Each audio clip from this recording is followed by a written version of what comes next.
Hi everyone, welcome to third episode of startup mantra. आज का episode काफी ज्यादा इंटरेस्टिंग होने वाला है क्योंकि आज का एपिसोड जुड़ा है गेमिंग इंडस्ट्री से। एंड हम सब जानते हैं कि गेमिंग इंडस्ट्री इस वक्त बूम कर रही है। Indian gaming industry already $2.3 billion पर पहुंच गई है। 5 साल बाद ये $8.6 बिलियन की मार्केट बन सकती है।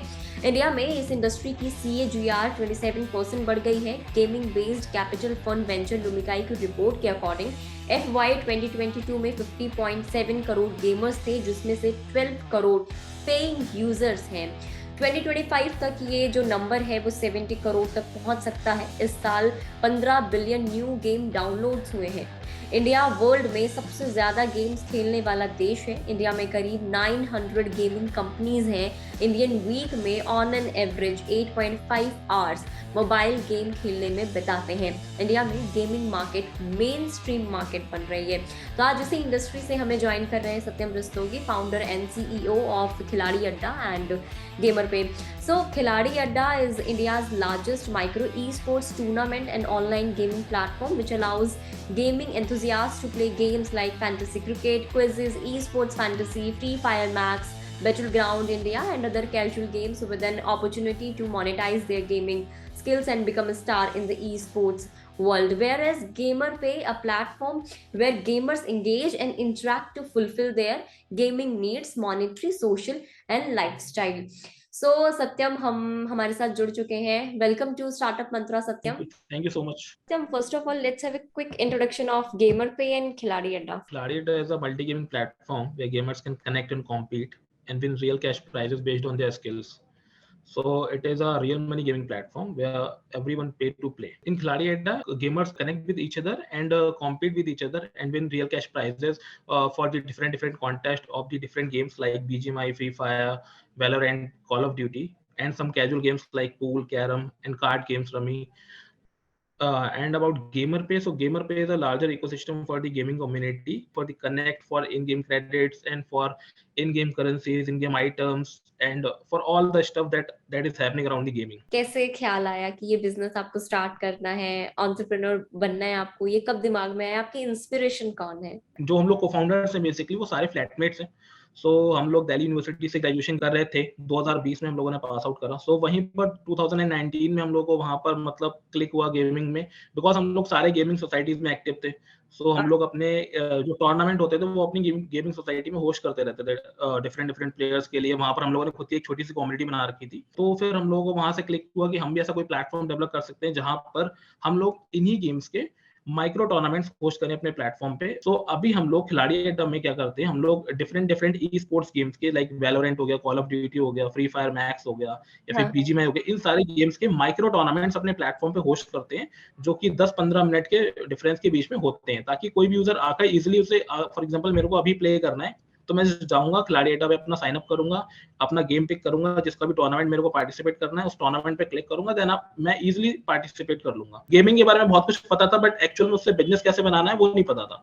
हाँ। सो हमारे कॉलेज में एक इंक्यूबेशन सेंटर था, AND स्टार्ट फाउंडेशन। सो वहां पर हमें पता लगा कि किस तरीके से हम ये सारी चीजें कर सकते हैं। मतलब वहां पर मैं मेंटर थे शादाब सर, जो अभी भी हमारे साथ फुल टाइम है। एंड उसके बाद जो चैलेंज था बेसिकली कि हम लोग सब नॉन टेकी थे, कोई भी टेक बैकग्राउंड से नहीं था। फिर हम लोगों ने अपना डेवलपमेंट जर्नी स्टार्ट किया, प्रोडक्ट को बिल्ड किया, फिर उसमें बहुत सारी रिसर्च करी कि कौन क्या कैसे कर रहा है। फिर उसके बाद हमने सबको क्यूमुलेट करके जो बेटर से बेटर कर सकते थे वो हम लोगों ने उसको इकट्ठा करके फिर उसको डेवलप करवाना शुरू किया।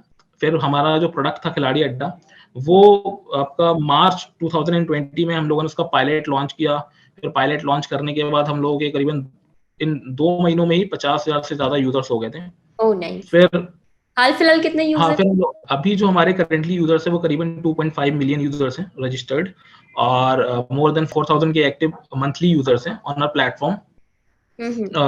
और अभी एक्टिव यूजर, अगर डेली एक्टिव यूजर की बात करी जाए तो करीबन 50,000 daily active user on our platform जो अभी एक्टिवली प्ले करते हैं। चैलेंजेस की बात आप कर रहे थे कि आप लोगों का टेक वाला बैकग्राउंड नहीं था, तो ये कुछ चैलेंजेस आपको आए थे। इसके अलावा क्या आप लोगों को टेक की नॉलेज नहीं, इसके अलावा और कुछ चैलेंजेस आए जब आप लोगों ने अपना स्टार्टअप शुरू किया था? फंड का भी इशू था, बिकॉज कोई किसी के पास फंड तो थे नहीं, तो हम लोग बूटस्ट्रैप्ड है, करीबन 3 लाख रुपए का एक अमाउंट था जो जिससे हमने स्टार्ट करा था। तो हमारे पास जितने भी पैसे थे मार्केट करने के शुरुआत में, वो हमने बिल्कुल तरीके से उसको इन्वेस्ट करा ताकि जो रिटर्न्स आने चाहिए वो आए। Okay, so then what do you think usually what are the biggest mistakes first time entrepreneurs make? सबसे पहले तो जब आप प्रोडक्ट बिल्ड कर रहे हो तो वहां पर आपको बहुत ज्यादा टाइम इन्वेस्ट करना चाहिए। सेकेंड आपका यही है कि आप जो फंडिंग में मत भागो। अगर आपको लगता है कि आप अपना जो स्टार्टअप है उसको रन कर सकते हो तो आप रन करो। जब आपको रिजल्ट आने लगे, आपको लगे मेरे 50, 100, 1000 कस्टमर्स हो गए जो कि मेरे को पे कर रहे हैं मेरे प्रोडक्ट के लिए और बिलीव कर रहे हैं, रिटर्निंग कस्टमर्स हैं, उसको पसंद कर रहे हैं।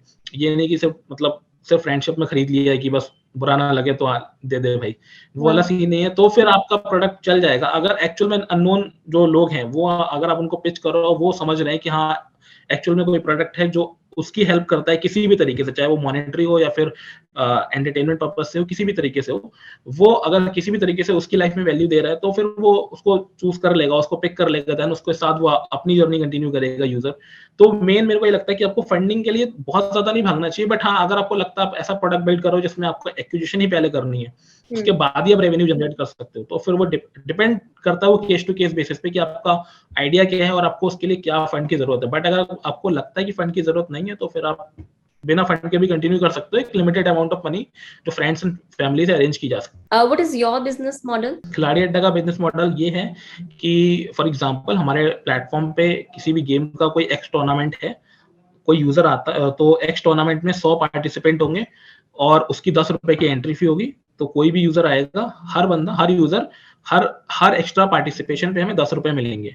तो हम लोग फॉर एग्जांपल उस एक्स टूर्नामेंट से 1000 रुपीज जनरेट करेंगे एज अ कलेक्शन। उसके बाद उसी 1000 रुपीज से हम लोग 800 रुपीज अमंग दी विनर्स, जो कि डिजर्विंग विनर्स होंगे, मोस्टली तो 50% of the total occupancy, for example 100 लोग उसमें आने थे तो 50 लोगों को हम लोग वो 800 रुपए डिस्ट्रीब्यूट कर देंगे एक प्राइस पूल ब्रेकअप के अकॉर्डिंग, और जो रिमेनिंग 200 रुपीज बचा वो हमारा रेवेन्यू हो जाता है।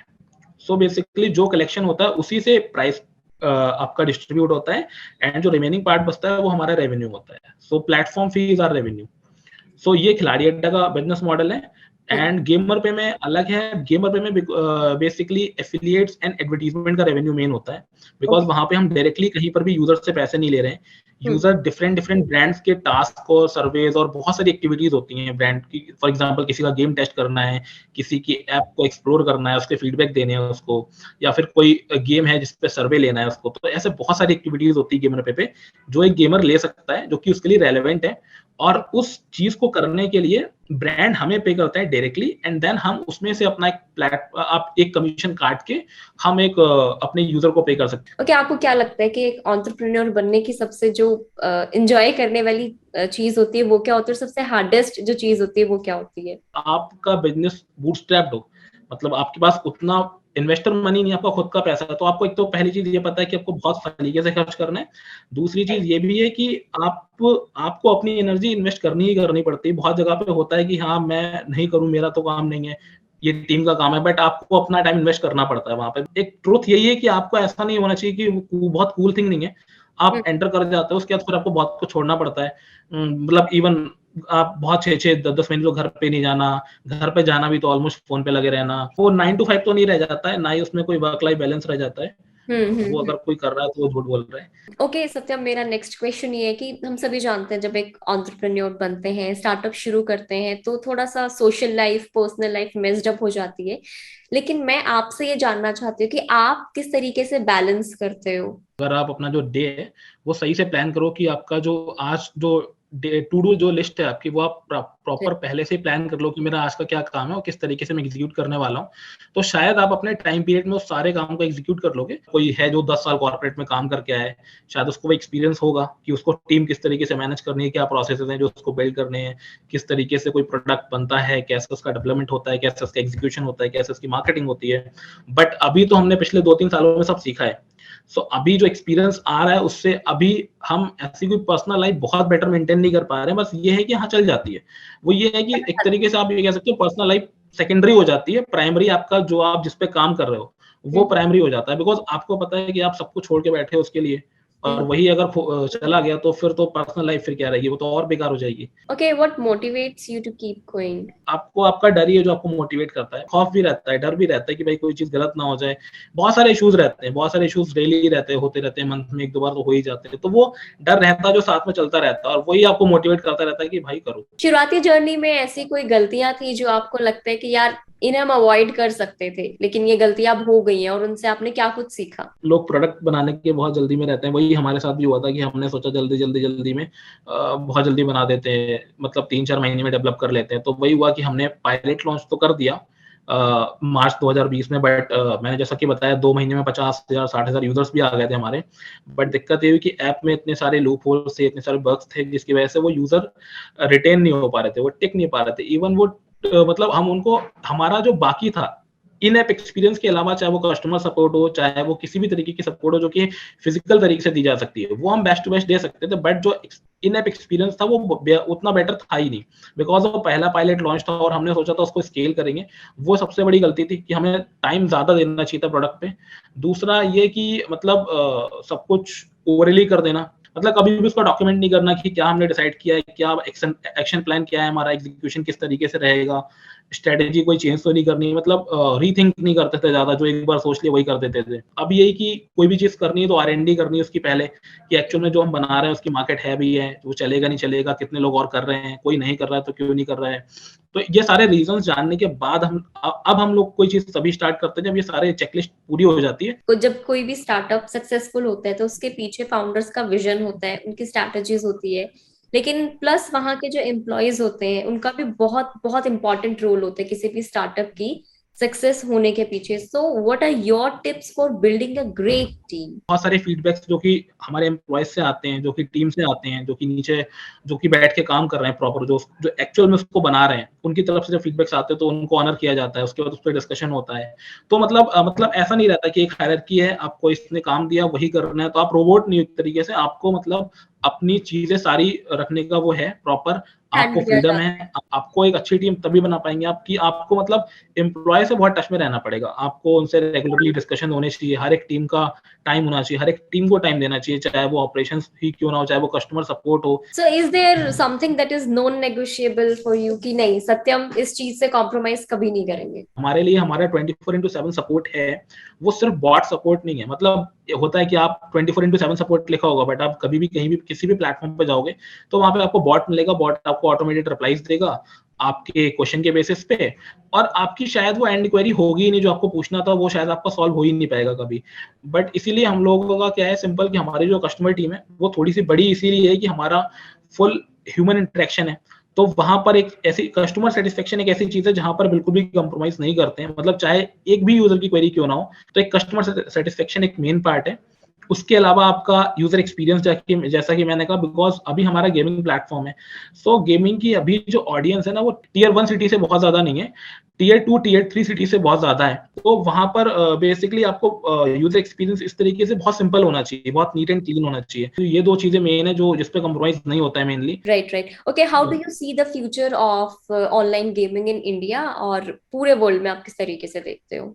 अभी जो गेमिंग का फ्यूचर है ना वो अभी तो बहुत ब्राइट है, बिकॉज अभी 2017 से तो बूम हुआ है, बिकॉज जो इंटरनेट की एक्सेसिबिलिटी थी वही तब मिली है, बिकॉज जियो जब आया तब लोगों ने जाना है कि एक्चुअल में ई स्पोर्ट्स है क्या, और तब वो लोग टाइम स्पेंड कर पा रहे हैं, बिकॉज जो डेटा है वो बहुत सस्ता है हमारे इंडिया में, स्पेशली इंडिया में। सो डेटा इतना सस्ता है तो टाइम लोग इतना स्पेंड कर पा रहे हैं, तब वो एक्चुअल में उस गेम की डिटेलिंग को जान पा रहे हैं, बिकॉज जो ई स्पोर्ट्स होता है वो आपका प्रॉपर स्पोर्ट्स ही होता है, आपकी एग्जीक्यूशन लगती है, आपकी टीम लगती है, आपकी स्ट्रेटेजी लगती है, आप प्रैक्टिस करते हो, और आप एक्चुअली में ग्लोबली टूर्नामेंट्स में पार्टिसिपेट करते हो और अपने आप को प्रूव करते हो कि हाँ मैं इसमें बहुत बेटर कर रहा हूँ। गवर्नमेंट ने भी ई स्पोर्ट्स को रिकॉग्नाइज कर लिया है, सो वो एक बहुत बड़ी न्यूज है इंडिया के लिए। और अभी हमारी इंडियन टीम भी, मतलब जो अभी जो हमारा एशियन गेम्स हुए थे उसमें भी शायद हमारी इंडिया की किसी टीम ने पार्टिसिपेट करा था ई स्पोर्ट्स से, और शायद सोल एसेट यूएल करके एक टीम है, मॉर्टल एंड अदर प्लेयर्स की, जो कि बहुत तोड़ प्लेयर्स हैं इंडिया में बीजीएमआई के। सो उन्होंने इधर से रिप्रेजेंट करा था इंडिया को, और शायद हम लोग ब्रॉन्ज मेडल भी जीत के लेके आए थे।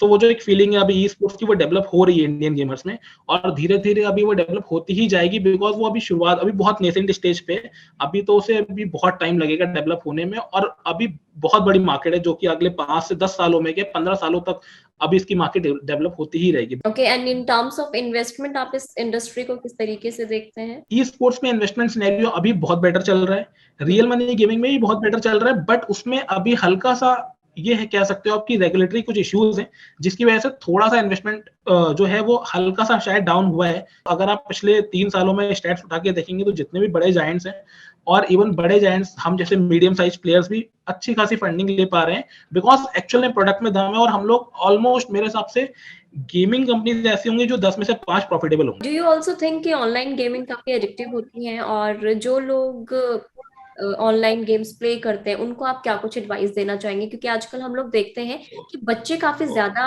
मतलब एडिक्टिव हो जाते हैं ऑनलाइन गेमिंग के। अगर आपको प्रॉपर ई स्पोर्ट्स में अपना करियर ही परस्यू करना है, तो हम्म। आप एडिक्टनेस में नहीं जा सकते। आपको बेसिकली एक टाइम स्लॉट डिफाइन करना पड़ेगा अपनी गेमिंग के लिए। आप 2 से 4 घंटे मैक्सिमम अगर आप स्पेंड करोगे ना एक्चुअल में गेमिंग में, तो आप अपना करियर ही परस्यू कर सकते हो उसमें। और अगर आपको सिर्फ एंटरटेनमेंट पर्पस के लिए गेमिंग करनी है, तो आप आधे से 1 घंटा स्पेंड करो, that is more than enough. ठीक है। और अगर चाहे वो, और आप साथ साथ में रिस्पॉन्सिबल गेमिंग, जैसा कि हमारा रियल मनी गेमिंग प्लेटफॉर्म है, तो हम लोग ये भी इंश्योर करते हैं कि कोई भी यूजर, चाहे वो कितने भी रुपए स्पेंड कर रहा है, तो वो एक्चुअल में उसे पता हो कि मैं इसको अगर हार भी जाऊंगा तो मेरा कोई लॉस नहीं होने वाला, मतलब वो फ्री टू यूज हो। वो ऐसा ना हो कि कोई अपना एक्चुअल में उसकी जरूरत की चीज थी, उसको वो नहीं खरीदनी पड़ी, उसने गेमिंग में स्पेंड कर दिए। चाहे वो एक्चुअल में रियल मनी गेमिंग में स्पेंड कर रहा हो, या फिर इन सारे गेम्स में क्या होता है, इन एप करेंसीज होती हैं, इन गेम आइटम्स होते हैं जो कि बहुत महंगे महंगे मिलते हैं। लोग उसमें, मतलब बच्चे क्या करते हैं, सिर्फ उस क्रेज को, उसके बिकॉज क्या होता है, इनकी मतलब आपस में डिस्कशन होता है 10 बच्चों का, उनमें से 8 लोग कहते हैं कि मेरे पास ये है, मेरे पास ये है। तो वो क्या होता है, 2 लोग भी उस चक्कर में क्या करते हैं, इनके पैसे नहीं भी थे, वो भी एक्चुअल में एडजस्ट करके और वो स्पेंड कर देते हैं मनी। सो वो एक मतलब जो है, वो अभी एक जो प्रॉब्लम फेस हो रही है, सारे पेरेंट्स को भी वो फेस हो रही है। बट उसका सबसे मेन सोल्यूशन यही है कि आप अपना जो बच्चा है उसको आप ज्यादा एक्सेस मत दो पेमेंट्स का, मतलब बैंकिंग सिस्टम का। Okay, my last question to you, आप सभी एंटरप्रेन्योर्स जो हैं, जो अपनी जर्नी को स्टार्ट कर रहे हैं या करने वाले हैं, उनको क्या एडवाइस देना चाहेंगे, and what is your startup mantra? सबसे पहले तो आप क्लियर डिफाइन करो कि आपको क्या बनाना है। उसके बाद उसका एक पायलट वर्जन बनाओ, जो आपका प्लान है वो बहुत स्ट्रांग होना चाहिए। तो बेसिक यही है कि आपका प्रोडक्ट स्ट्रांग होना चाहिए, आप जो बना रहे हो वो वैल्यूएबल होना चाहिए, आप उसका पहले टेस्ट कर चुके हो, तब आप उसको स्केल कर सकते हो। Okay Satyam, thank you so much, बहुत ही इंटरेक्टिव ये सेशन थे, बहुत अच्छा लगा आपसे मिलके। Thank you so much for joining us. Thank you so much. So इस एपिसोड में इतना ही। आई एम श्योर आपको ये एपिसोड बहुत पसंद आया होगा। आपसे नेक्स्ट स्टार्टअप मंत्रा के एपिसोड में फिर से मुलाकात होगी। अगर आप इस वीडियो को फेसबुक पर देख रहे हैं तो फेसबुक पेज को लाइक करें, और अगर आप हमें यूट्यूब पर देख रहे हैं तो यूट्यूब चैनल को सब्सक्राइब करना ना भूलें। See you in the next video, bye bye.